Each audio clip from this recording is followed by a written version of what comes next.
Olá pessoal, bem-vindos de volta a IM Geotech Podcast. Meu nome é André Silva, sou engenheiro geotécnico, host aqui desta parada, como a gente diz aqui no Brasil. Hoje estamos aqui de volta com um convidado muito interessante, não é? Acho que vai ser aqui um episódio divertido, criativo, técnico. Vamos ter um pouco de tudo, não é? Uma pessoa que eu, quando montei o podcast, já estava na minha lista, não estou falando de coisa de brincadeira, não, estava na minha lista, já está, os olheiros já tinham trabalhado, os olheiros, portanto, é uma pessoa que eu vou trazer aqui com muito agrado meu para vocês. Portanto, aquele papo de youtuber de sempre, não é? Apertem o sininho, subscrevam o canal para ajudar aqui a levar as coisas para a frente, não é? Neste momento estamos com um feedback muito interessante nas redes sociais, principalmente no LinkedIn, que é onde a gente tem uma presença maior. Aquilo que até tenho visto é que a página do LinkedIn tem até tido mais seguidores que a página do YouTube. Portanto, todos aqueles que já estão seguindo no LinkedIn e puderem seguir no YouTube, seria ótimo, não é? Porque aí vocês também acompanham de maneira mais próxima todas as atualizações que a gente faz, seja do podcast, seja dos conteúdos do canal, como também os cortes e outros conteúdos que a gente possa estar colocando no nosso canal. Portanto, vamos deixar aqui de enrolação e vamos apresentar o nosso convidado de hoje. Portanto, o nosso convidado de hoje é o Eduardo Diniz. Ele é engenheiro de minas e especialista em geotecnia, atua na indústria de mineração desde 2013. Ele é consultor independente e atualmente exerce a função de gerente técnico de monitoramento na Hexagon. As suas áreas de especialização e interesses incluem engenharia de minas, geologia e geomecânica, geologia de engenharia, estabilidade de taludes, instrumentação geotécnica, sensoriamento remoto geológico, INSAR, radares interferométricos, nós vamos falar sobre isso, estação total robotizada, ou robótica, não é? Isso é uma questão de nomenclatura, mecânica de rochas e segurança de barragens em Minas. Portanto, muito bem-vindo, Eduardo, obrigado por ter aceito o convite, com muito agrado que a gente recebe aqui no podcast. Seja bem-vindo. André, eu que agradeço o convite, cara. Como você disse aí, né? Quando você iniciou, eu já me coloquei em prontidão. Um prazer aí sempre estar falando de geotecnia, monitoramento, né? Como a gente estava brincando aí, né? Você é um português abrasileirado, né? O nosso Adam Sandler do monitoramento hoje, né? Então, isso vai ficar isso vai ficar no corte. Cuidado, vamos ter que editar essa parte. Vamos lá. Vamos em frente. Não tem problema nenhum. Inclusive, estávamos falando mal de você aqui no Brasil, a gente usa essa expressão, né? Vou fazer uma visita a um dos clientes aí, eu admiro muito, que é a J Mendes, a JMN Mineração, né? Que Sim.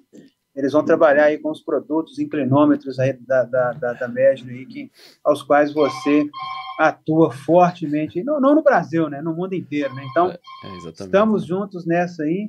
De novo, agradeço o convite, estamos sempre aí à disposição para falar do melhor assunto do momento do mundo, né? O melhor assunto que existe, né? Que é monitoramento, não tem jeito, né? Exatamente. O monitoramento, ele é essencial, não só na geotecnia, mas na nossa concepção de vida como um todo, no nosso dia a dia, nas nossas atividades e por aí vai, né, cara? Exatamente. Se quiser poder atender o telefone, pode atender. Quem sabe faz ao vivo, não tem problema. Posso atender? Pode. Pode. Então eu vou um minuto, então. Um minuto.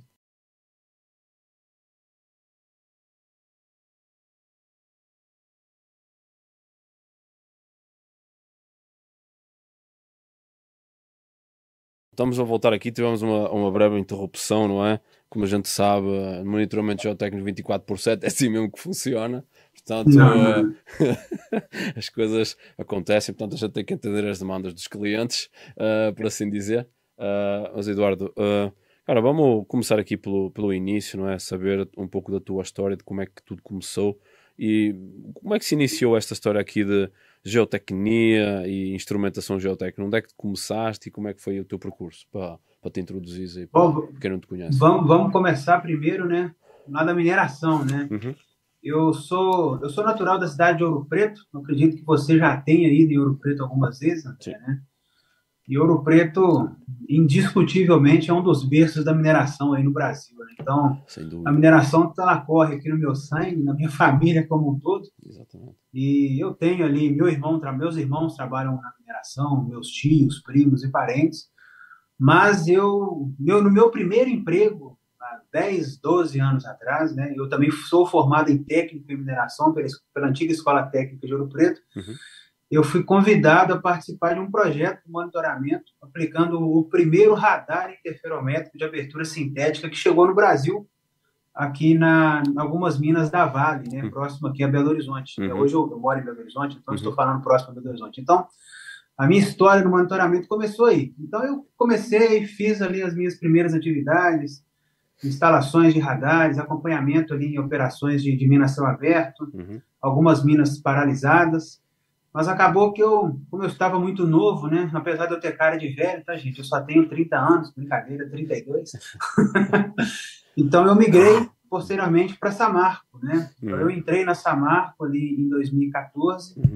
E aí eu fiquei um tempo no planejamento de mina, afinal de contas eu sou engenheiro de minas, então eu queria dar uma diversificada na minha formação, também na minha experiência profissional. Mas como todos sabem, né, dia 5 de novembro a barragem de Fundão ela veio a romper, e aí imediatamente eu fui deslocado do planejamento de lavra para a geotecnia, né, um convite, né, eu não sei se foi um convite ou uma intimação à época, né, do grande Samuel Carneiro, e deixar um grande abraço para ele aqui, que o Samuel Carneiro eu não tenho vergonha de dizer que ele é o meu maestro de vida, né? Aquele cara, eu fui estagiário dele, eu aprendi muita coisa e aprendo com ele diariamente, tanto monitoramento quanto na vida pessoal também. Legal, cara. Então aí, cara, e aí a paixão por monitoramento ela desleixou, né? Porque naquela época a Samarco estava em um cenário assim catastrófico, infelizmente.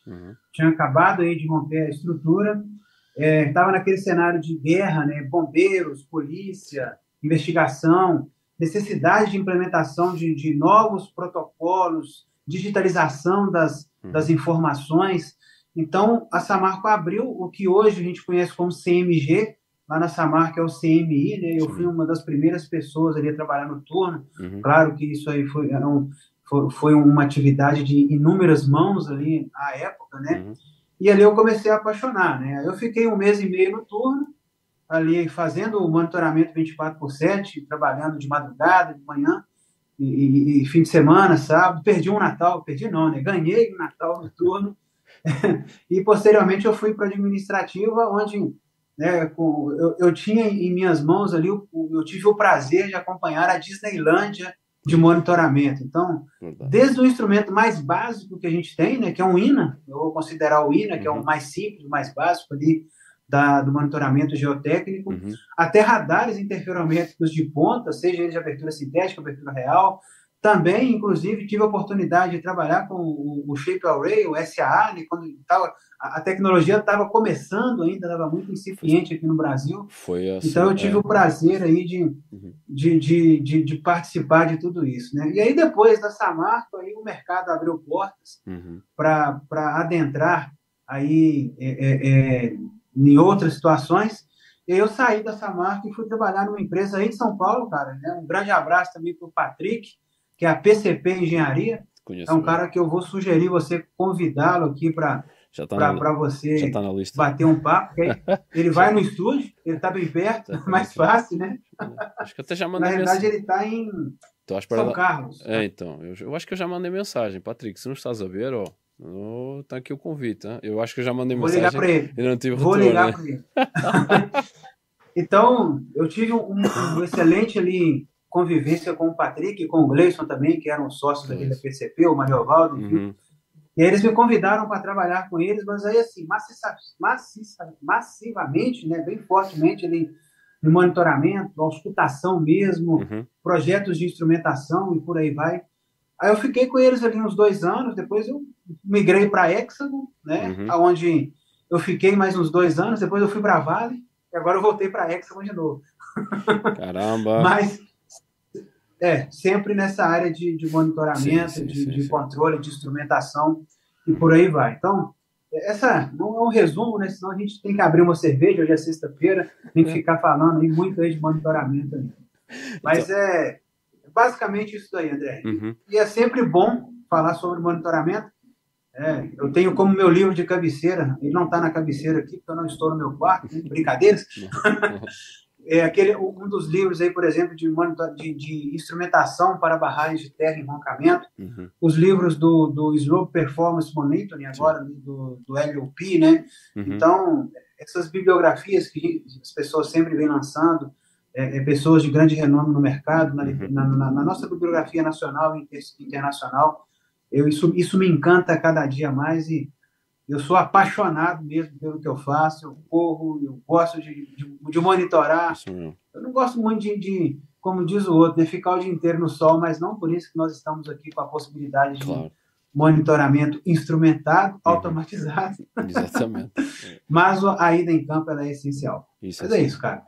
Não, cara, isso aí eu acho que é um ótimo resumo, cara. E assim, tens aqui uma experiência vasta, já tiveste como pode dizer na Samarco, já estiveste na frente de guerra, quando, como se diz aqui no Brasil, o pau come, não é? Quando a coisa fica realmente complicada. Pau quebra. O pau come, o pau quebra. Enfim, cara. Mas é importante para as pessoas entenderem. A gente está a falar assim de uma maneira descontraída, mas a responsabilidade que está por detrás disto que se está falando aqui. Portanto, o que o Eduardo está falando aqui, olha, estava aqui no CMI 24%, o CMI não está ali 24% por capricho, ele está ali por uma real necessidade de segurança da estrutura e as pessoas estão-se ali revezando, elas têm que ter uma capacidade, e elas também não estão ali só a olhar para a tela e agora deu vermelho, eu faço o quê? Não, as pessoas têm que ter uma capacitação, elas têm que ter conhecimento. Exato.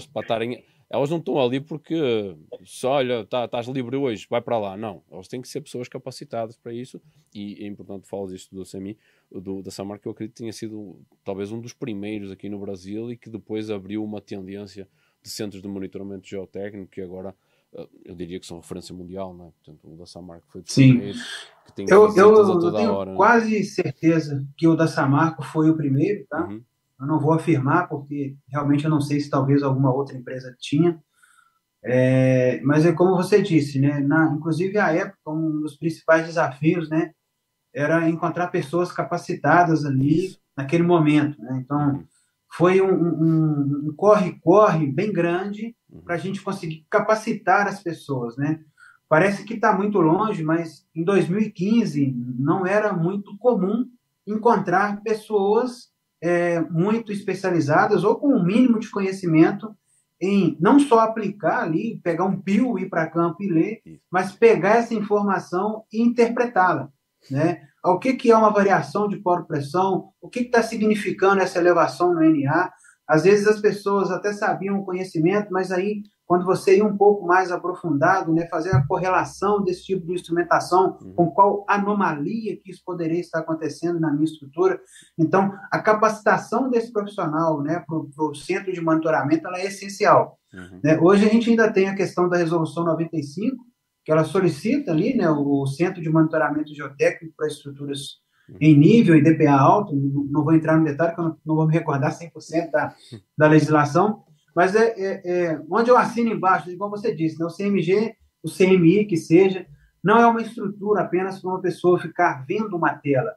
Aquela pessoa que está ali acompanhando o monitoramento, ela é corresponsável, ou responsável também, pelaquela situação ao qual ela está enxergando, né? E é uma realidade hoje, não só no Brasil, mas como em todo o mundo, né, esse tipo de situação, até por conta de que as tecnologias estão cada vez mais aí avançadas e com isso nós conseguimos adquirir dados em velocidades elevadas, o que nos traz cada vez mais confiabilidade também na informação e tempo de resposta cada vez menor, né? Por mais que a inteligência artificial esteja por aí, a capacitação das pessoas ela é essencial, porque muitas das vezes é o dedinho ali que vai acionar uma sirene, um gatilho, que vai ser o diferencial no final das contas, cara. Exatamente. Então, é nesse prosseguimento aqui que nós falamos isso, e eu também agora estou a trazer mais convidados, a gente tem uma diversificada no início, não é? Agora a gente está mais ficando ali para os lados de Belo Horizonte, porque eu acho que é muito importante nós focarmos na instrumentação, na mineração, porque acaba sendo também onde se faz o top de linha, onde tem mais demanda, que é a instrumentação e monitoramento geotécnico na área de mineração. É digamos que o core business onde está a fonte de rendimento de grande parte das empresas sejam eles fabricantes, serviço, consultoria, engenharia, é a mineração que está a levar isso para a frente, não é? E também por questões normativas que tu acabaste de referenciar, que tiveste o antes e o pós-Mariana Brumadinho, não é? Portanto, Exatamente. Mas aí vamos aproveitar então aqui este ponto aqui. Tu estavas ali na frente de guerra em Mariana, portanto já estavas ali na Samar, portanto tu tens um conhecimento de como era antes e como era depois. Podes contar, partilhar para quem não está ciente disso, o que é que era antes e o que é que depois aconteceu depois dos acidentes, a evolução que o mercado teve? Bom, o primeiro item, sem sombra de dúvidas, é a digitalização da informação, cara. Por mais que muito às vezes existia ali de instrumento automatizado, fichas de inspeção armazenadas, né, em meios digitais, era muito comum antes ali da Samarco você ir a campo com uma caderneta, com uma ficha de inspeção ali para ser preenchida à mão, você tirava as fotos, né, com uma máquina fotográfica ainda. Por isso parece estranho dizer, né, que é muito tempo, mas é menos de 10 anos atrás. Então, antes disso, nós tínhamos essa situação, né? Eu cito um exemplo, porque ali na frente de guerra, como você disse, usar essa expressão, né? O tempo todo chegava ali um órgão fiscalizador e solicitava uma informação. E aí, o tempo todo, impressora, folhas, muitas impressões ali. E toda hora que um órgão chegava, ele pedia muitas das vezes a mesma informação que nós já tínhamos passado para outras pessoas, mas você não tinha aquela informação digital, você não tinha aquela informação de bate-pronto, né? Então, tudo era manual, tudo era ainda a base da caneta e do lápis, né? Então, a primeira necessidade, ali, depois do marco, ali, 5 de novembro de 2015, e que veio à tona bem, assim, abertamente, foi a necessidade, né, de se implementar, sem sombra de dúvida, soluções cada vez mais digitais, soluções cada vez mais automatizadas, né, para que você pudesse prover ali informações da sua estrutura, inclusive a governança dela, né? Então, a falta de integração dos dados, que é a palavra mais importante para a gente usar, antes disso, essa palavra integração, pós ali 2015 e muito mais fortemente pós 2019, com o Brumadinho, ela vem cada vez mais forte no mercado. Por quê? A geotecnia, ela é uma disciplina, ela é uma parte da engenharia que envolve várias disciplinas, né? Ela é multidisciplinar. Então, se você tem ali N situações, N apoios, N áreas ali, fazendo ali a interpretação, fazendo ali o input de dados, essa integração entre eles ela é essencial, coisa que a gente dificilmente iria ver antes de um acidente, né? Existe uma frase, eu não sei de quem que é o autor, que é mais ou menos que na crise que você vê a evolução, né? Isso é claro, isso é nítido. Então, depois desses dois acidentes aí, nós vimos aí essa necessidade de ter informação rápida, de ter informação digitalizada e, o principal, informação integrada para que as interpretações ali, especialmente no âmbito do monitoramento, ocorressem cada vez de forma mais veloz, de forma mais ágil, né? E cada vez mais também com maior confiabilidade da informação, né? Às vezes eu falo muito, tá, André? Você pode me cortar. Não, vai fica embora. À vontade, tá? Pode embora. O programa é teu. Então, eu estou a gostar que estás a ouvir. Eu sempre me interesso. Era muito comum, por exemplo, né? Você ter ali um pluviômetro manual, a pessoa ia lá todo dia às 19 horas, 19 não, né? Às 7 horas da manhã, às 7h30, quando chegava ali no turno ou no ADM, coletava informação das últimas 24 horas. 15 em 15 dias ia fazer uma leitura de um INA, de um pesômetro, uma vez por mês, ia ler um inclinômetro, né? Que era o normal. Hoje não. A gente sempre soube que um dado de pluviometria, né, de variações, de precipitações, é um dado complementar para eu entender o comportamento de nível piezométrico da minha estrutura. Né? A integração dessas informações de bate-pronto, ela é essencial para que a gente possa tirar qualquer situação. Então, eu costumo dizer que 99% dos problemas de geotecnia é água, né? Então, eu vou pegar esse exemplo da pluviometria, e isso não vale apenas para ali uma carga piezométrica, mas para um dado de um radar, para um dado de uma estação total, para um dado de um inclinômetro, para N informações, né? Eu estou dizendo apenas de um dado cruzando com outros, né? Existem outras informações que são necessárias para entrar aí nessa informação, nessa interpretação cruzada, né? E ter isso integrado é essencial hoje, sem sombra de dúvidas, dá uma segurança maior ao geotécnico. Então, e isso vai de encontro com aquilo da pergunta, não é? Que tu não tinhas isso antes dos eventos, não é? E a partir dos eventos sentiu-se essa necessidade, não é? Porque, ora, vem pessoa X pede uma informação, pessoa Y pede outra, vem a polícia pede outra, vem isso pede outra, e sentiu-se essa necessidade, não é? Foi um aprendizado, acabou sendo um aprendizado dos eventos, mas esta velocidade que tu viste de surgirem todas estas tecnologias vai de encontro com o que tu tinhas falado. Se tornou difícil achar pessoas capacitadas para atender tanta demanda, não foi? Exato. E entraram dois itens, como você disse, né? Foi muito complicado encontrar alguma solução pronta, não existia, tá? Hoje a gente vê softwares integradores aí no mercado, mas há 8, 9 anos atrás isso era algo que não existia. Então, o primeiro passo foi encontrar uma empresa, alguma pessoa que seja, né, que tinha capacidade técnica, que é o primeiro ponto, né, de programação, para entender o problema.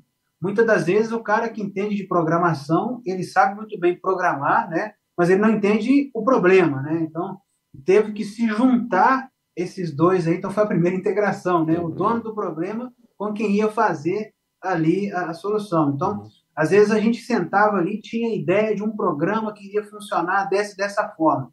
Agora, como fazer esse programa? Como colocá-lo em funcionamento? Aí tinha que se ir ao mercado e buscar empresas para isso. E foram encontradas. Claro que de 2015 até agora, a evolução ela foi assim, substancial, bem crescente, bem constante.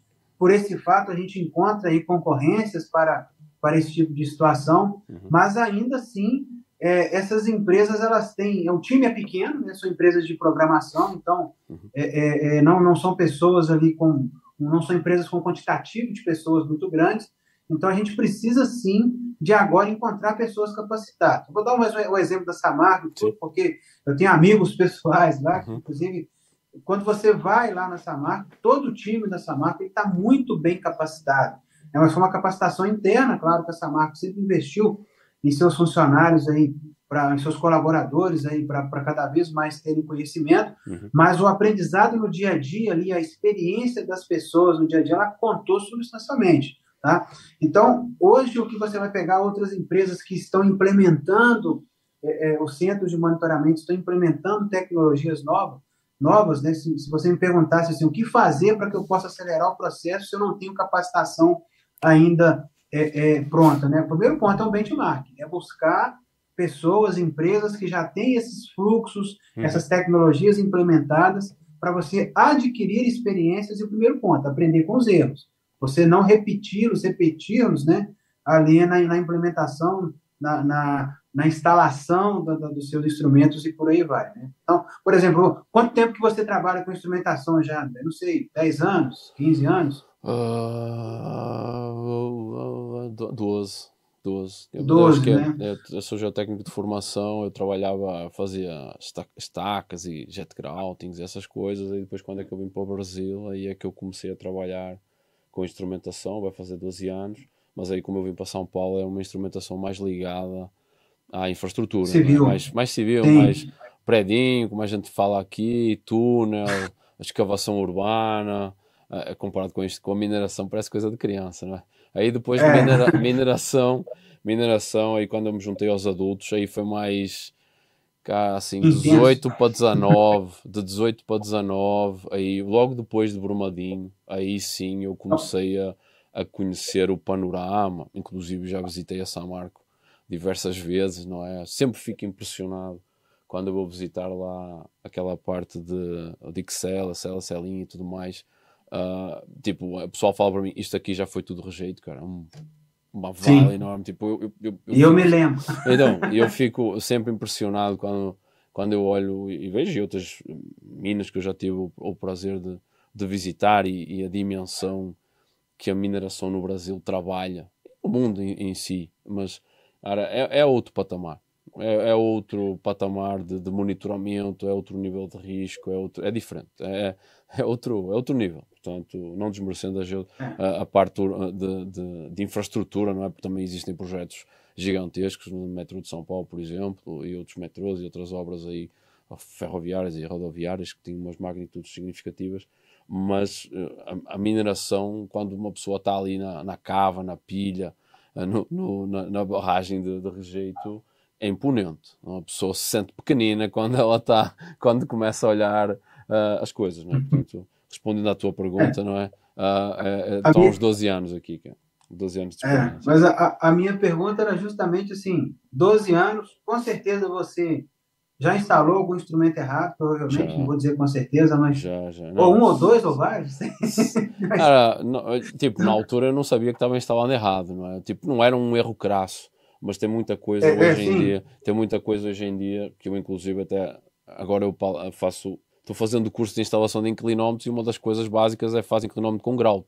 E eu lembro-me que ao início, quando fazia instalações de inclinómetros, era com material granular e muitas vezes era solo do material que os caras tinham feito furo. E hoje vejo nos manuais os caras dizem assim, não pode fazer isso, tem que ser com grout. E eu, quando leio isso, faço meia culpa e não tenho nenhum problema em assumir, porque é um aprendizado. E tinha muita gente que me ensinou e também pensava que estava correta, e depois eu comecei, como tu falaste, começámos a ler as bibliografias, sejam nacionais e internacionais, e é muito importante partilhar o conhecimento, entender as experiências. Porque quando eu falo este binómio aqui de São Paulo BH, pode ser São Paulo BH, pode ser Rio BH, pode ser Curitiba BH, eu só estou a falar porque eu estou em São Paulo. Eu falo deste binómio porque a experiência que o pessoal de mineração tem e a experiência que o pessoal de infraestrutura tem são experiências de instrumentação geotécnica, mas elas são distintas. Portanto, são outras demandas, outros níveis de risco. Mas tem pontos que se tocam. E eu acho que isso é muito importante. Principalmente, por exemplo, nos dias que correm, a infraestrutura tem um atraso, eu diria tecnológico, face ao que a mineração tem, mas a mineração o tem por causa também do que aconteceu e questões normativas. Mas eu acho que ela pode aprender muito com isso. Porque nós sempre temos essa pergunta quando nós estamos em conferência, congresso e tudo mais. Tu vais mostrar as tecnologias de radar, INSAR, os CMIs, CMGs, o que for, e estás a falar em outras partes que não seja da mineração, os outros setores, parece que estás na NASA. Parece que estás a falar de uma coisa que não tem no Brasil. Parece que estás a falar um negócio à parte. E é o mesmo país. Eu acho que é essa sensibilização, essa conversa que nós estamos a ter aqui, é para sensibilizar os outros setores, que felizmente já estão absorvendo. Por exemplo, eu vejo muito o setor de hidroelétricas absorvendo muito conhecimento, porque também são barragens, não é? E naturalmente elas pegam um pouco também da regulamentação, elas pegam isso, mas eu também vejo órgãos que fazem as regulamentações se inspirarem no que a ANM vem fazendo, não é? Na parte da mineração, e estão absorvendo esse conhecimento, e eu sinceramente eu espero que depois também a parte de infraestrutura o faça. Também por causa dessa falta de mão de obra, não é? Porque cada vez é mais escasso a mão de obra, portanto o automatizado acaba-se impondo. Obviamente que nós temos as questões de impostos, para tu colocares um equipamento importado aqui no Brasil, não é? E a mão de obra sendo relativamente barata, vais ter sempre uma tendência de eu vou fazer manual porque acaba sendo empurrar com a barriga. Depois a estrutura cai e aí sai todo mundo correndo e assim, o que é que a gente podia ter feito melhor? Exato. Entendes? Portanto, acaba sendo por aí. A curva de aprendizado ela tem que ser sempre crescente, isso é indiscutível. O que a cultura mundial, isso não é brasileira, né, é não aprender na crise, é aprender antes da crise. Né? Isso. Existe um gráfico muito interessante que é o comparativo entre a fase de conhecimento com as fases de desenvolvimento de uma barragem, por exemplo. Né? Se você tem uma fase pré-projeto de investigação bem feita, levantamentos geológicos, geotécnicos, ensaios, e você tem mais de 95% do seu projeto ali conhecido antes de você iniciar a construção, você com certeza vai ter uma linha de aprendizado, né, crescente e estável já na fase de operação da barragem, por exemplo. Mas, infelizmente, o que muito acontece é as pessoas elas ainda permanecem conhecendo do projeto já na fase de construção. E acaba que você, com isso, você tem ali uma curva de aprendizado baixa. Com isso, no futuro, Quanto menos você conhece de uma estrutura, o que mais você vai precisar de investir, sem sombra de dúvidas? Monitoramento. Tecnologia, para que você entenda o comportamento ali da sua estrutura, para você entender se de fato o comportamento está legal, não está, ou se ele, qual que é esse parâmetro, o que isso significa para mim aqui agora. Então, quanto mais conhecermos antes de iniciarmos qualquer obra, menos vai ser ali o impacto no investimento futuro, no caso do monitoramento, e isso com certeza vai ser mais fácil para adquirir investimento para monitoramento automatizado. Porque uma coisa é eu solicitar investimento para colocar 3 inclinômetros, por exemplo. Outra coisa é eu solicitar investimento para 15. Então, tu falaste agora aqui, atenção, pausa, e que nós vamos cortar essa parte. O Eduardo já falou uma palavra essencial, um investimento em. Ele não falou em custo, ele não falou em preço, ele falou em investimento em. Nós já estamos, quem trabalha aqui na área, nós já estamos meio catequizados, já está evangelizado como é que funciona a coisa. É o investimento em.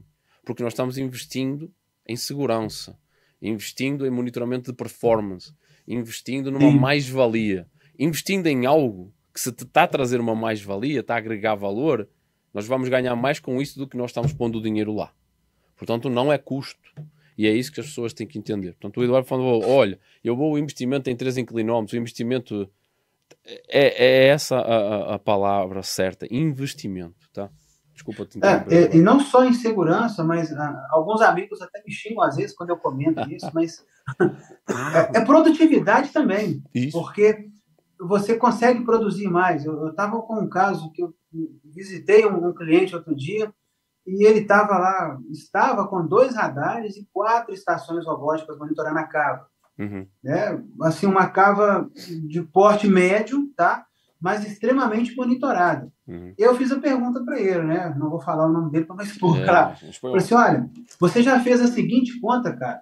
A primeira pergunta é, se você tivesse monitoramento aqui, seria possível ter segurança na sua lavra? A resposta foi imediata. Não. Ótimo. Agora, eu brinquei com ele assim, faz esse seguinte exercício. Quantas toneladas de minério de ferro você recuperou e conseguiu lavrar graças ao seu investimento em monitoramento? Essa é a pergunta que muitas vezes as pessoas também deixam de fazer. Né? Qual que foi o valor investido por metro quadrado de área lavrada?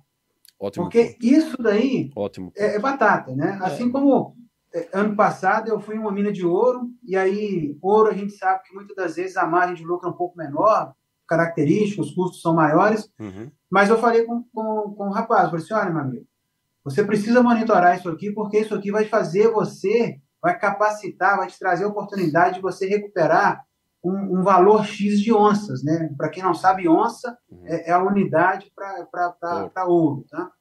Então, na hora que ele fez a conta, assim, quando a gente brinca, né, conta em papel de pão, se pagava esse investimento muito fácil. Exatamente. Então, nós estamos falando em segurança, estamos falando em operar com segurança e estamos falando também em operar com produtividade. Exatamente. Porque isso também conta. Esse ganho, né, que é monetário mesmo, é um ganho concreto, né, que vai bater lá na ação, na conta, em cima, ele existe também. Exatamente. Claro que o ganho em segurança, em pessoas trabalhando seguras, ele é intangível, mas o ganho monetário também existe. Né? Então, é um investimento com certeza, né? Sem sombra de dúvidas, isso aí é a palavra-chave de monitoramento hoje. Monitoramento é segurança, geotecnia é segurança e, consequentemente, é investimento na produtividade e na segurança operacional. Não, exatamente. O que estás a falar o preventivo vai ser sempre mais barato que o corretivo. Isso aí, cara, não tem... Se aprendeu a duras custas do que é empurrar os problemas com a barriga, não é? E aí depois as coisas caem, e começa a caça às bruxas, como a gente fala, que não é nada agradável. Quem é o culpado, o que é que fez isto, tudo bem, tem que se procurar os responsáveis do que aconteceu, mas também tem que ter o aprendizado, não é? E o aprendizado é claro. E o aprendizado é esse. A cultura, muitas das vezes, é você procurar o culpado, né? Talvez tenha, e se tiver, que ele seja, de fato, que ele sofra as consequências, mas o principal são as causas. Isso. Para que isso não ocorra novamente. Exatamente. A causa raiz daquele acontecimento que é essencial entender né, e você aplicar essas correções ali. Porque se nós estamos falando de barragem, nós temos mais de 300, 400, não sei qual que é o número atual aí. Se estamos falando em minas a céu aberto, nós temos inúmeras espalhadas pelo Brasil. E até mesmo se for falar em infraestrutura, quantos prédios em construção existem agora em São Paulo? Quantas obras em túneis existem? Eu estou falando só de São Paulo, estou falando nem no Brasil inteiro. Então, os erros eles têm que ser assim abertos, né, para que a gente identifique essas causas, para que nós possamos aplicar uma solução possível, né, caso ele venha ocorrer com a gente, ou conosco mesmo, ou com algum parceiro, algum amigo próximo, para que, de fato, esse acontecimento não se repita. Né? É errando que se aprende. Essa frase é muito antiga e não tem jeito. Exato. Eu estás a falar, vai de encontro com um ponto que eu também bato muito aqui, que é assim, também nós temos que espalhar a necessidade de monitorar em todos os setores. O que nós estamos a falar é que a mineração, devido a questões regulatórias e também questões de risco associado e tudo mais, ela tem um acesso à tecnologia muito acima de outros setores. Mas aí também não estamos a dizer que os outros setores também têm que desatar a monitorizar automaticamente tudo. A questão aqui também é nem sempre o automático é a melhor solução também. O importante é monitorar corretamente. O que nós estamos a falar é que temos obras que nem manualmente elas estão bem monitoradas. Ou não estão.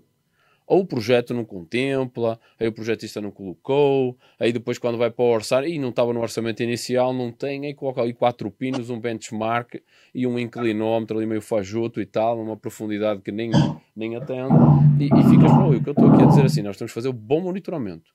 O bom monitoramento, seja manual ou automatizado, o manual também, muita coisa se fez manual há décadas. E temos histórico, o Brasil tem um histórico de execução de barragens da década de 50, 60, 70, que os caras não tinham INSARs, radares, isso lá antigamente, e não era por isso que se fazia ótimos trabalhos de engenharia. O método observacional se aplicava aí. Portanto, o problema é que a forma como as coisas se evoluíram ficou meio largado essa coisa. Será que eu tenho? Não estava na norma, não havia um regulamento, havia uma recomendação para instrumentar, e a recomendação a gente já sabe o que é. Quando não é obrigação, é uma recomendação, fica meio ao critério. E o critério era, deixa para lá, depois na obra se decide. Né? Portanto, era esse ponto aí. Né? O primeiro ponto, né, você falou muito bem, né, quantidade não é sinônimo de qualidade. Isso. Nunca foi. Então, a gente às vezes vê uma estrutura pequena com, sei lá, 20 instrumentos instalados, aí dos 20, talvez um quer aquecer de instrumentação. 50% de fato são necessários, dos 50% são necessários, 50% estão bem instalados. Isso. E para que eu vou, inclusive, automatizar todos eles? Não faz muito sentido mesmo, não. Concordo plenamente contigo. É fazer correto. Isso. Né? Muita gente, às vezes, me pergunta assim, será que eu devo colocar um radar numa barragem? Eu olho a barragem é do tamanho ali do muro da casa do meu pai. Eu falei, não faz sentido você colocar, mas a legislação pede. Eu falei assim, bom, existem outros instrumentos, outros tipos aí de tecnologias que você pode aplicar que vai te atender do mesmo jeito com um custo-benefício melhor. Por quê? O radar, talvez você vai colocar ali, ele vai ter um nível de ruído muito grande, você não vai estar monitorando nada e vai estar gastando um dinheiro elevado, né, um investimento alto, né, para uma coisa que não está te dando retorno. Então, a estratégia de monitoramento ela tem que ser muito bem desenhada. Você precisa fazer um plano de monitoramento efetivo, né, que, de fato, ele vai atender a sua estrutura. Não existe receita de bolo. Né? Às vezes é o seguinte, eu brinco o seguinte, uma barragem pequena com uma barragem extremamente grande, e se as duas forem DPA alto, em termos de legislação, a dor de cabeça, né, com respeito à palavra, ela é a mesma. Mas o plano de monitoramento da estrutura A é completamente diferente da estrutura B, que vai ser completamente da estrutura C. Então, não adianta eu pegar o que está sendo aplicado hoje numa estrutura que está em nível 3 e falar assim, não, vou colocar numa que não está em nível porque assim eu estou mais seguro. Não existe. As condições de contorno são completamente diferentes. Os tipos de instrumento podem até serem os mesmos, mas a quantidade não vai ser a mesma. Então, é tudo isso. E uma vez que você implementou os instrumentos de forma correta, que você também teve uma estratégia legal, você precisa manter a qualidade sempre em cima. Claro. Então, calibração, teste de vida, manutenções, seja desde igual, sempre eu falo, desde o instrumento mais simples, como o INA, que eu faço ali meu teste de mobilidade de solo, meu teste de vida, a um radar, onde eu tenho que ter ali as manutenções próprias do equipamento, há um próprio inclinômetro automatizado, onde eu tenho que garantir também um outro item para todos esses que eu disse, que é a comunicação, a rede. Tudo isso entra num mundo, né, a qual o investimento é cada vez maior, mas o retorno também a longo prazo ele é bem satisfatório. Exato. Então, é um pacote. Não basta, né? De novo, né? Quantidade não é qualidade, e se eu quero qualidade, eu preciso investir em uma gama de outros itens para garantir isso aí também. Isso que tu falas aí é um ponto importante aí que eu já vi muito discutido entre o pessoal que faz automatização, que é assim, também se tem a falsa ideia de que eu tenho aqui, automatizei, liguei no data logger, está na rede, agora não tenho que fazer mais nada. O que tu falaste é certo, a manutenção.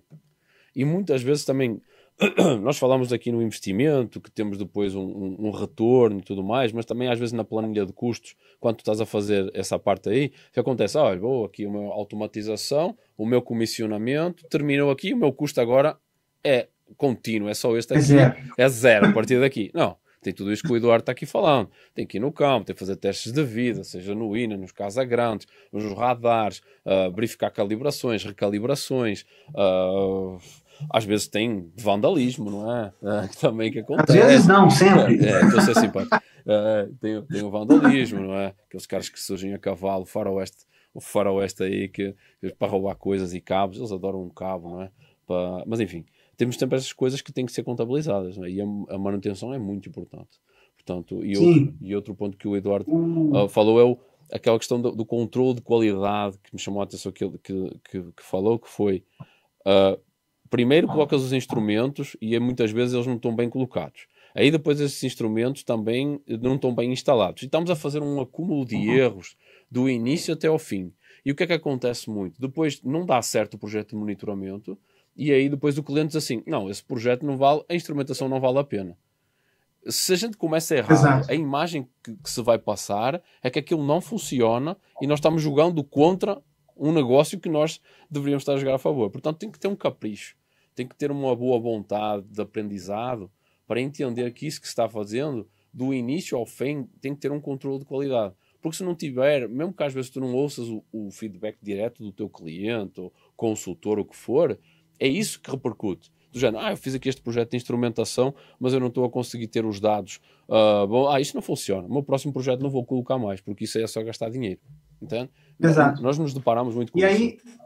E aí o empreendedor tem aquela ideia de voltar para o manual. Exatamente. Né? É um ciclo vicioso. Mas aí ele esquece o seguinte, né? O monitoramento manual, ele tem um investimento baixo inicial, mas o custo a longo prazo ele é alto. Você tem que investir muito ali em pessoas ali em campo, o risco é muito maior. Exatamente. E quando você está com o monitoramento automatizado, um projeto bem definido e bem feito, né, você tem um investimento sim maior no começo, mas no longo prazo os custos, por mais que eles sempre vão existir, com certeza eles são bem menores. Então, o empreendedor, a gente já sabe que o empreendedor entende isso, mas é bom sempre reforçar essa ideia. Às vezes o cara fala assim, eu estou gastando muito dinheiro agora, porque às vezes eu tenho verba para colocar ali um sensor, ali, um corda vibrante, por exemplo, mas o cara não tem verba para levar comunicação. Assim, então, meu amigo, a comunicação ela precisa para existir, que é a logística do dado. Então, se você não investir nisso, você vai precisar de um cara vir aqui todo dia, ou 2 vezes ao dia, ou 3, ou 4, eu não sei, coletar essa informação manualmente desse datalog e baixar no sistema. Então, o custo que você vai ter no longo prazo ele é bem maior do que você investir naquele momento ali, num ponto de rede, numa comunicação LTE, não sei, vai depender da localização. Então, é imprescindível a gente entender, né, e sempre relembrar, né, o monitoramento automatizado, sim, ele tem um investimento maior, mas no longo prazo ele tem uma taxa de custo, né, comparado com o manual menor também. As curvas se cruzam, né? Se a gente for colocar no papel. É um exercício que eu já fiz há uns tempos em alguns projetos que eu trabalhei, que eu estava a fazer por imposições do cliente, acabou sendo manual, mas houve outras situações que era automatizado. E houve um projeto que eu fiz que era automatizado e passou vários anos de monitoramento e aí eu decidi fazer a conta se eu fosse fazer aquilo manual. Eu fiz uma conta assim de padeiro, não é? E aí, quando eu fui reparar ao fim de 10 anos de monitoramento, a diferença do manual era 2 piezómetros e 2 inclinómetros. Era uma coisa muito básica. A diferença de custo de ter uma equipe mesmo sempre a fazer aquilo lá e a diferença de custo do que nós investimos há 10 anos naquele instrumento, naquele monitoramento automatizado, dava 16 vezes de diferença. 16 vezes. E nós tínhamos leituras a cada 1 hora. Eu estava assumindo que o meu manual faria 2 vezes por dia. Eu estava assumindo, estava sendo simpático. E então eu estou a falar que eu tenho um custo de 16 vezes para 12 vezes mais informação. Eu estava sendo simpático, podia ser 24 vezes. Estou sendo simpático, tá? Estou sendo simpático. Nós estamos a falar de um monitoramento há 10 anos.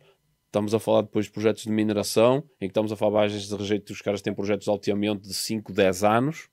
Portanto, vocês extrapolem a conta.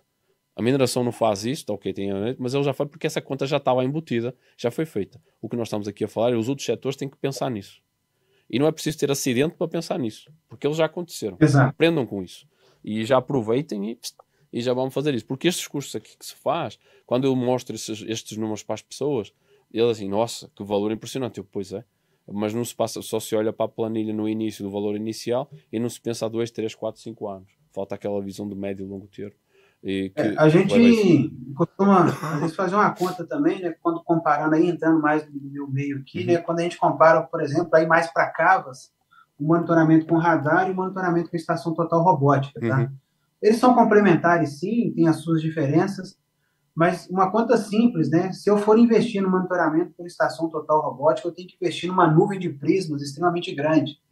Então, o metro quadrado monitorado por uma estação total robótica ele é muito mais caro do que o metro quadrado monitorado por um radar, apesar de o radar ter um valor maior do que a estação total robótica. Então, esses custos, né, para investimento, né, porque todo investimento necessita de dinheiro, de monetização, eles são essenciais para que você entender se você está fazendo ali o investimento correto, né? Como a gente disse, né? Quantidade não é qualidade e precisamos investir naquilo que de fato nós precisamos e que de fato vai trazer o retorno ao qual nós precisamos também. Então, são contas que às vezes acontecem como contas de padeiro, né? Na brincadeira nossa aqui, mas elas têm que ser realizadas, tá? Tanto pelo geotécnico, quanto pelo gerente de custos, quanto pelo gerente, quanto pelo presidente da empresa. Para quê? Para você investir da forma correta, né? É aquela velha história, né? Para que comprar uma BMW, por exemplo, se um carro popular me atende? Não faz sentido. Exatamente. Então, e outra coisa também, né? Um abraço aí para o Luiz, que trabalhou comigo na Samarco também, que ele dizia assim, né? Não adianta comprar uma Ferrari e colocar ela numa garagem de telha de amianto, né? Infelizmente. Ou andar em estradas esburacadas. Ou andar em estradas esburacadas, não é? Então não vale a pena. Você compra a melhor tecnologia, mas não investe no melhor condicionamento para ela também. Então, isso são importantes etapas ali do nosso dia a dia. É importante tu falares nesse detalhe que isso vai de encontrar a minha próxima pergunta, que é, nós já discutimos aqui a falta de mão de obra, alguma capacitação, a evolução tecnológica que tivemos. E aí eu sei que tu palestras vários cursos de instrumentação e monitoramento geotécnico. Eu queria saber um pouco mais como é que tem sido a tua experiência, qual é o feedback que tens tido das pessoas relativamente a isso. Pelo que eu entendo, tem muita influência que já vai em várias turmas. Mas eu queria saber de ti como é que tem sido essa experiência. O primeiro ponto é que as próprias empresas entendem que os funcionários, os colaboradores precisam ser capacitados, né? Então, por exemplo, eu atuo muito com o Instituto Minério, que ele tem programas aí, por exemplo, como a escola de mineração. Pegar ali desde o básico mesmo da geotecnia, que é um pio, entender o que é um INA, como se instala, qual que é a ideia disso aí, e de fato trazer esse conhecimento básico, porque isso vai trazer a oportunidade para a pessoa também buscar outros conhecimentos. E o feedback nosso é sempre positivo, porque às vezes o cara está sempre aplicando uma metodologia, e aí eu não sou... O pessoal fala que eu sou professor, mas eu estou ali só para bater um papo e trocar ideia com o pessoal, para trocar experiência. Tá? E aí eu falo, olha, não, beleza, eu já usei isso também, mas hoje a gente usa isso, esse item A, B e C. Aí a pessoa fala, poxa, eu nunca tinha pensado nisso, né? Será que eu tenho aplicabilidade aqui? Então, o feedback, tanto das empresas, que eu estou achando muito interessante aí, de 1 ou 2 anos para cá, que tem investido nos colaboradores, tanto quanto os colaboradores, é porque eles têm essa oportunidade justamente de fazer o quê? Trocar ideias com outras empresas, trocar ideias com outros profissionais de outras estruturas e de outros cenários. Então, eles têm trazido, né, têm nos trago um feedback muito interessante, muito positivo sobre essa oportunidade aí de capacitação, e a gente sempre busca o pós-curso, né? O que essa pessoa ganhou ou proveu para a empresa, para a companhia de interessante, né? Às vezes o cara simplesmente melhorou um processo, mas essa melhoria de processo para ele, ela garantiu que ele pudesse investir em outros itens. Às vezes ele entendeu que ele poderia melhorar no item A e, com isso, ele teve tempo hábil para conseguir fazer outras atividades também, tanto para o crescimento profissional e pessoal dele, quanto para o crescimento da empresa. Então, são esses os tipos de feedback que a gente vem recebendo e que a gente quer receber cada vez mais também, né? Para quê? Para, literalmente, eu uso a palavra seguinte, né? Fazer a evangelização do monitoramento de forma correta ali dentro das estruturas, né? Aumentar o nível do setor, não é? Basicamente. Aumentar o gabarito. Aumentar o gabarito, e vai também de encontro que a gente estávamos agora a falar há pouco, que era ter esta formação que se está a dar, as pessoas passam a ter uma capacidade de, nos projetos, saberem que alternativas existem, e sabendo essas alternativas, esses projetos já vão sair melhores. Porque muitas vezes também, às vezes tu estás no campo, porque às vezes pode ser uma empresa de instrumentação de campo que ela seja muito bem capacitada, mas o projeto não estava a grande coisa. Portanto, fica aquém. Porquê? Porque o projetista não tem esse conhecimento de alternativa, que foi aquilo que tu falaste. Olha, aqui vou usar um radar ou uma robotizada. Aqui no meu muro aqui do quintal, o que é que eu vou usar? É excessivo, não é? Também é importante isso que tu falaste, que assim, a honestidade de quem trabalha, quem é um provedor, fornecedor de tecnologia. Eu acho isso essencial, e quando eu falo com meus colegas lá fora, é assim, tu tens que estabelecer as expectativas para o teu cliente. Do género assim, não podes vender fundos imundos a dizer assim, não, a minha tecnologia é melhor, ela faz isto, aquilo e tudo mais, e depois tu frustras as expectativas e nós acabamos lá no fim a acontecer, isto da instrumentação é balela, isto aqui não vai dar certo. Portanto, essa questão também é muito importante. E o item interessante da capacitação, né, que eu costumo muito brincar nos meus cursos, é o seguinte, né? Vou fazer a brincadeira aqui com você agora, né? Imagine aí que a empresa A comprou aí tantos metros de instalação aí de instrumentação da Magic, por exemplo. Às vezes o cara sabe o que é, leu ali um datasheet uma vez na vida, entende que é um fio que vai descer ali, igual um fio de internet, que vai ter um monte de sensorzinho que vai identificar a inclinação. Mas às vezes a pessoa não sabe nem como fiscalizar esse contrato. Ela não entende nem o que de fato a tecnologia. Então eu falo assim, então pessoal, se você comprou o instrumento na mão do André, você vai ter que comprar isso, vai ter que cobrar dele essa situação, esse item, esse relatório e essa informação. E se isso estiver fora disso, você tem que buscar disso para você fazer ali a forma correta. Eu uso um excelente exemplo que eu passei na minha carreira, é simples, mas é o diâmetro de instalação, por exemplo, de tubos para piezômetros e ímãs. Um clássico. A gente tinha um contrato uma época aí, que no contrato, eu peguei para fiscalizar esse contrato, ele não especificava isso. E aí eu peguei o contrato, eu falei assim, eu li o contrato na risca, como eu já tinha uma certa experiência, eu falei com o pessoal assim, para tudo.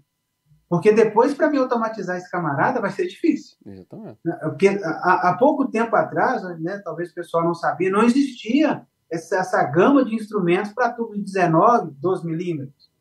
Então, é um micro PZ, né? É um pesômetro específico, não é? Eu já falava em outros episódios aqui, do género que o cara compra, o cara diz, não, isto aqui, usinas e os Casagrande deve ser tudo 2 polegadas, tranquilo. Aí o cara compra tudo pesômetro standard, quando o cara vai ver, 3/4. Aí não entra, não é? Exato. E aí, exatamente. É o clássico. Então, nessa oportunidade, eu parei todas as atividades, estava 50%. Eu fiscalizei ponto por ponto, cara, e estava assim, uma zona entre aspas, né? Tinha X% com um diâmetro e o restante com outro diâmetro. Então, eu falei, gente, a gente precisa padronizar.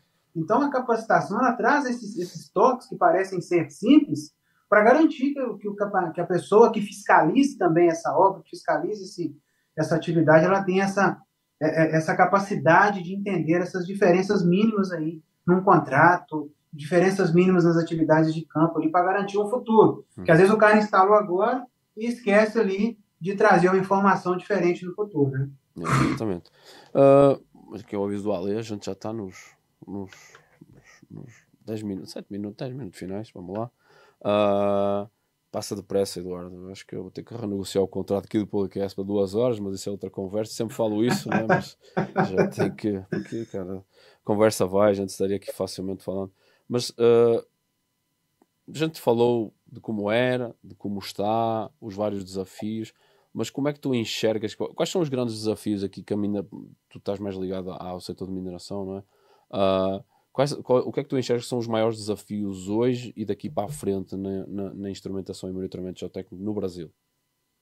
Hoje, para mim, eu enxergo como o principal desafio a capacitação das pessoas e que as pessoas tenham um sentimento de dono, de fato, do que elas estão fazendo. Porque, infelizmente, às vezes a gente ainda depara com algumas pessoas que elas acham que o monitoramento é só olhar uma tela, tirar um print de um gráfico e mandar para o geotécnico e acabou. Não. A implementação do espírito de monitoramento, digamos assim, é um desafio gigantesco ao qual nós precisamos enfrentar para isso. Tá? E um outro item muito importante, claro, vai ser aí a diversificação de instrumentos ali das empresas, né? Porque hoje, querendo ou não, são poucas as empresas que ainda estão no mercado que provém tecnologia. E isso acaba que os custos são mais altos, porque a demanda é alta e o mercado ainda demanda, talvez ele tenha uma pouca demanda para isso.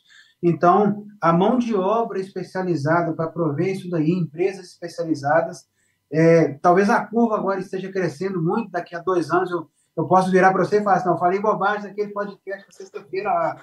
Mas hoje o que eu vejo ali é um dos principais itens, são esses, né? Porque às vezes Minas Gerais é um estado, assim, como o próprio nome diz, né, é minerador, não tem jeito. Então aqui as universidades já são universidades que já saem com capacitações mais inteiradas para mineração, mas outros estados brasileiros com altíssimos potenciais para desenvolvimento da mineração, eles ainda estão ali numa curva de crescimento ali para isso daí, e que eles demandariam, sim, de mão de obra, de pessoas capacitadas cada vez mais. Que nós falamos aqui várias vezes, né? Pessoas capacitadas para atendimento, né? Uma brincadeira aqui, por exemplo, quando as pessoas ali são especializadas no Brasil para mexer com instrumentação, como inclinômetro automatizado, como radar automatizado, com INSAR, né? Talvez piezometria, muitas, porque já são instrumentos mais tradicionais. Mas esses instrumentos que estão chegando agora são desafios ali que a gente precisa ter em nossas mãos e precisamos atender. Contas pelos dedos, não é? É que depois também tens a questão da barreira linguística. Era algo que tu tinhas lá. Agora está inteligências artificiais, Google e tudo mais, está muito fácil, tu chegas, até aqui no podcast, né, tem algum pessoal lá fora, e André, quero saber o que é que estás a falar com os teus convidados e tal. E aí eu digo, liga as legendas na língua que tu quiseres. E o negócio é impressionante, não é? O Google traduz, o YouTube já põe assim, tipo, fala um negócio, só vou ver o inglês. A não ser que a gente começa a falar igual mineiro, né? O ai, que nós fomos lá atrás e não deu muito certo esse trem, né? Essa parte aí não vai. Essa parte o YouTube. Aí você já sabe. Né? Não, não vamos subestimar as inteligências artificiais que eles vão desvendar os sotaques de português de Portugal, mineiro, nordestino e afins. E do sul também, não vamos. Os gaúchos também. Os piá. Os guri. Então, mas brincadeiras à parte, a gente está fora aqui da parte da tecnologia de pessoas. Eu acho muito legal tu falares a questão da capacitação de pessoas. Porque nós estamos a falar de tecnologia. Mas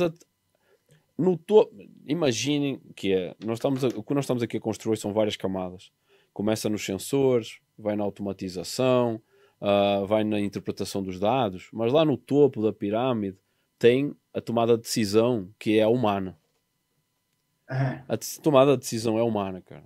E a gente bate na tecla assim, capacitação. Mesmo no mundo que a gente está aqui discutindo, que se a inteligência artificial ela vai tomar os nossos empregos, Elas são programadas, cara, as inteligências artificiais, e elas são baseadas em informações que existem, não é? Para estabelecer padrões e tudo mais. Vamos nos preocupar quando as inteligências artificiais se começarem a programar elas próprias. Isso aí, a Skynet é outra discussão, não vamos estar por aí. Mas até lá, até a gente chegar nessa parte aí, o cérebro humano continua a ser o melhor instrumento. E eu acho que isso é muito importante, e esta é uma lição que nós estamos aqui a frisar bastante, é essa tomada de decisão. E essa tomada de decisão vem de capacitação. E não é só a capacitação de ir para a sala de aula ou fazer o curso online. É a capacitação de ir para o campo, fazer errado também, prática, fazer errado, sujar a mão, não é? Ver as coisas, chuva. Fazer na chuva, alerta de raio, sai correndo. Essas coisas, não é? As dificuldades da instalação, porque muitas vezes o papel aceita tudo. O papel aceita tudo. Sim. Olha, coloca aqui um pino, coloca aqui um prisma. Aí certamente que tu vais, vou colocar aqui uma robotizada. Tá, tudo bem, mas ela não vai ficar pendurada no ar. Tu tens que procurar os pontos, não é? Tens que os teus pontos de referência, as triângulos. Eu não sou especialista nessa parte, mas sempre que eu vejo as robotizadas lá no morro, bem localizado, toda uma estrutura de proteção, aquele vidro anti-espelhamento, não é? Invertido, todo bonitinho, ar-condicionado, por causa da bateria. Podemos fazer um podcast só sobre isso depois. Cara, então eu acho fascinante, cara. Eu sempre vou. Houve uma vez que eu não sei qual era a mineradora, que eu fui lá bater uma foto lá da estação robotizada lá, porque ela dá aquelas... fica a fazer aquelas coisas lá todas legais. Pô, tinha um alarme lá no negócio, eu passei do alarme e aquilo começou a ativar, cara, e eu vi que tinha câmaras apontadas para mim, caramba. Eu saí correndo, cara. Eu assim, nossa, ainda vou tomar uma regra de ouro, sei lá o que é que vai acontecer, o que é que eu fiz alguma coisa vai acontecer, né? Uma suspensão de medição, qualquer coisa, não, enfim. Cara, mas isso é muito importante. Vamos aqui, então, nós estamos a chegar ao fim, para as considerações finais. Cara, só daquilo que tu também tens visto, também tens experiências no exterior, daquilo que tu vês lá fora e que tu vês aqui, tu achas que o Brasil fica em termos da mineração, tu achas que o Brasil fica a dever alguma coisa lá fora ou não? Você fala se o Brasil estava atrás das pessoas? Isso. Não, talvez em algum momento já esteve, a gente sabe que mais é uma questão cultural, não tem jeito, a cultura aqui é uma, do Chile é outra, a Austrália é outra, estou falando de países mineradores, tá? Mas a gente tem que entender que as condições de contorno geológicas e geotécnicas também são... Aqui, graças a Deus, a gente mora num país tropical, abençoado por Deus e bonito por natureza, né? E que beleza. Então, nós não temos terremoto, não temos vulcões, né? Mas a gente tem chuva, muito. No Chile tem muito terremoto, tem muito vulcão, mas chove pouco. Então, a condição de lá é uma, que a condição de outra é aqui. Então, a condição na Austrália é outra, nos Estados Unidos é outra. Então, se a gente for fazer hoje um comparativo, digamos aqui que as condições mínimas necessárias, não, o Brasil não está para trás, muito pelo contrário, né? O Brasil tem investido muito, né? Nós temos aí os nossos amparos da ANM, porque a agência fiscalizadora ela é um amparo, ela está ali para garantir, né, que as coisas sejam feitas da melhor forma possível, e eles estão buscando cada vez mais capacitações ali em países como o Canadá, que já tiveram problemas como nós, e talvez eles estejam um pouco à frente porque já viveram crises, né? Mas não por outras questões. Então, o Brasil, ele está, sim, como um destaque hoje no monitoramento, eu entendo que sim. As tecnologias aplicadas fora, elas também são aplicadas aqui no Brasil. Talvez uma empresa ou outra tenha uma velocidade de implementação um pouco mais lenta, mas nós estamos aí na vanguarda, né? Nós temos muitos bons artigos aí espalhados ali em grandes revistas de autores brasileiros de renome, de grandes professores ali de universidade, né? Por exemplo, o professor Nilo na URGS, professor Eduardo Max, da UFV, professor Bacelar, professor o Pelucci aqui da UFOP. Então, nós temos, sim, hoje, grandes nomes de geotecnia no Brasil que não ficam a desejar em nenhum momento e as tecnologias aplicadas para o mundo afora, tá? Então, estamos bem a par ali entre aspas, dos nossos concorrentes, né? Que são os países aí que não são concorrentes, claro, apenas é uma brincadeira. Cara, mas é isso mesmo que eu já fiz essa pergunta direcionada, porque eu acho que é importante deixar esse complexo de vira-lata, não é? Em Portugal também Exato. tem. Em Portugal nós também temos isso do género. Eu acho que vocês até acabaram herdando de nós. Essa história de lá fora é que os caras são sempre melhores e tá. Mas não, o que se faz aqui não é a primeira vez que estou a falar isso. Eu estou a perguntar isto para as pessoas, para elas testemunharem isso que eu estou aqui a falar. A instrumentação geotécnica no Brasil não fica a dever, tem muitos pontos a melhorar, mas ela não fica a dever ao que se faz lá fora. E muitas vezes está até à frente do que se faz lá fora, em que eu acho que o ponto mais alto é os CMGs, que nós... Exato. Estamos a falar de um país em que, se vocês estão ligados na instrumentação geotécnica e vocês têm uma conta no LinkedIn e vocês seguem várias pessoas na instrumentação, eu fico sempre fascinado. Centro de Monitoramento X, Centro de Monitoramento Y, Encontro Nacional de Centros de Monitoramento Geotécnico. De monitoramento. Isso é do género. Bicho, me convida que eu quero ir para a Disney.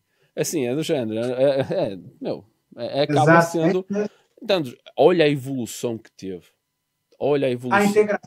A integração, entendes? Olha a evolução, olha as pessoas verificando a necessidade de eu preciso trocar experiências. Apesar de toda esta tecnologia que eu tenho aqui, mesmo assim eu tenho que entender como é que aquele pessoal usa a tecnologia ali, quais são os procedimentos que eles usam. Olha, este ponto é que eles fazem de uma maneira que nós estávamos tendo problema aqui, se calhar se nós utilizarmos isso podemos melhorar o nosso procedimento também. E isso depois nós expandimos para os outros setores. Portanto, eu acho que isso é o grande aprendizado que eu acho que gostaria de levar deste episódio aqui, Eduardo. E cara, eu fico com pena que já estamos aqui terminando aqui sexta-feira, desde se alongando, já estamos nos finalmente. O Aldeia já está dizendo que está aqui no final.